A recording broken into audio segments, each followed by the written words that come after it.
शिव पुराण विश्वेश्वर संहिता 10वां अध्याय। प्रणव और पंचाक्षर मंत्र की महत्ता। ब्रह्मा और विष्णु ने पूछा, प्रभु, सृष्टि यदि 5 कृत्यों के लक्षण क्या है, यह हम दोनों को बताइए। शिव जी बोले, मेरे कर्तव्यों को समझना अत्यंत गहन है, तथापि मैं कृपापूर्वक तुम्हें बता रहा हूँ। सृष्टि, पालन, संहार, तिरोधाव और अनुग्रह मेरे जगत संबंधी 5 कार्य हैं जो नित्य सिद्ध हैं। संसार की रचना का आरंभ सृष्टि कहलाता है। मुझसे पालित होकर सृष्टि का सुस्थिर रहना इसका पालन है। इसका विनाश ही संहार है। प्राणों के उत्क्रमण को तिरोधाव कहते हैं। यह सबसे छुटकारा मिल जाना ही मेरा अनुग्रह अर्थात मोक्ष है। ये मेरे 5 कृत्य हैं। सृष्टि यदि 4 कृत्य संसार का विस्तार करने वाला है, तो 5वां कृत्य मोक्ष का है। मेरे भक्तजन इन 5 कार्यों को 5 भूतों में देखते हैं। सृष्टि धरती पर, स्थिति जल में, संहार अग्नि में, तिरोभाव वायु में और अनुग्रह आकाश में स्थित है। पृथ्वी के से सबकी सृष्टि होती है। जल से वृद्धि होती है। आग सबको जला देती है। वायु एक स्थान से दूसरे स्थान पर ले जाती है और आकाश सबको अनुग्रहित करता है। इन 5 कृत्यों का भार वहन करने के लिए ही मेरे 5 मुख हैं। 4 दिशाओं के 4 मुख हैं और इनके बीच में 5वां मुख है। पुत्रों, तुम दोनों ने मुझे तपस्या से प्रसन्न कर सृष्टि और पालन 2 कार्य प्राप्त किए हैं। इसी प्रकार मेरी विभूति स्वरूप रुद्र और महेश्वर ने संहार और तिरोभाव कार्य मुझसे प्राप्त किए हैं, परंतु मोक्ष में स्वयं प्रदान करता हूँ। मैंने पूर्व काल में अपने स्वरूप भूत मंत्र का उपदेश किया है, जो ओंकार के रूप में प्रसिद्ध है। यह मंगलकारी मंत्र है। सर्वप्रथम मेरे मुख से ओंकार प्रकट हुआ, जो मेरे स्वरूप का बोध कराता है। इसका स्मरण निरंतर करने से मेरा ही सदा स्मरण होता है। मैं उत्तरमुखी मुख से अकार, पश्चिम मुखी मुख से उकार, दक्षिण मुख से मकार, पूर्व मुखी मुख से बिंदु तथा मध्यवर्ती मुख से नाद का प्रकटीकरण हुआ है। इस प्रकार इन 5 अवयवों से ओंकार का विस्तार हुआ है। इन 5 अवयवों के एकाकार होने पर प्रणव ओम नामक अक्षर उत्पन्न हुआ है। जगत में उत्पन्न सभी स्त्री पुरुष इस प्रणव मंत्र में व्याप्त है। यह मंत्र शिव शक्ति दोनों का बोधक है। इसी में पंचाक्षर मंत्र ओम नमः शिवाय की उत्पत्ति हुई है। यह मेरे साकार रूप का बोधक है।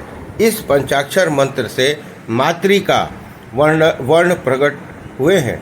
ये 5 भेद वाले हैं। इसी से शिरो मंत्र सहित त्रिपदा गायत्री का प्राकट्य हुआ है। इस गायत्री के संपूर्ण वेद प्रकट हुए हैं और उन वेदों से करोड़ों मंत्र निकले हैं। उन मंत्रों से विभिन्न कार्यों की सिद्धि होती है। इस पंचाक्षर प्रणव मंत्र से सभी मनोरथ पूर्ण होते हैं।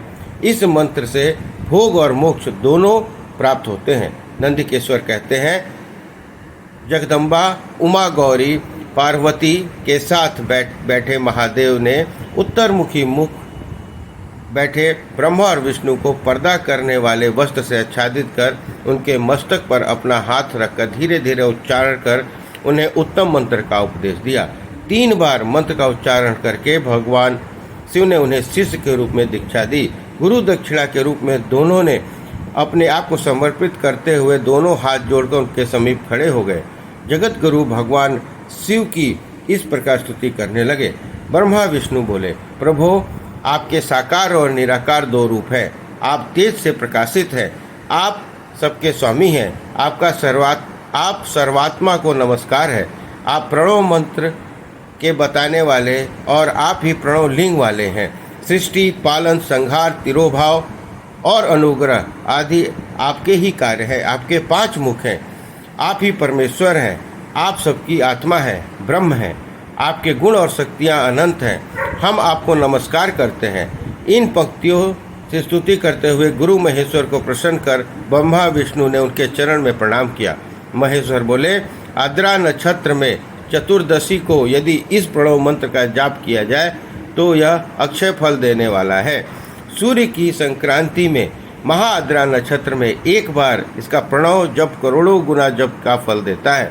मगशिरा नक्षत्र के अंतिम भाग और पुनर्वसु का शुरू का भाग पूजा, होम और तर्पण के लिए सदा आद्रा के समान ही है। मेरे लिंग का दर्शन प्रातः काल अर्थात मध्याह्न से पूर्व ही करना चाहिए। मेरे दर्शन पूजन के लिए चतुर्दशी तिथि उत्तम है। पूजा करने वालों के लिए मेरी मूर्ति और लिंग दोनों ही समान है। एक भी मूर्ति की अपेक्षा लिंग का स्थान ऊंचा है, इसलिए मनुष्यों को शिवलिंग का ही पूजन करना चाहिए। लिंग का ओम मंत्र से और मूर्ति का पंचाक्षर मंत्र से पूजा करना चाहिए।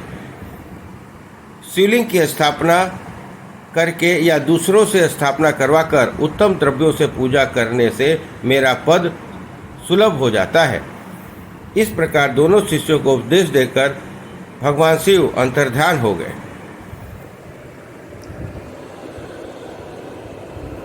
इस प्रकार 10वां अध्याय संपूर्ण हुआ। बोलो हर हर महादेव।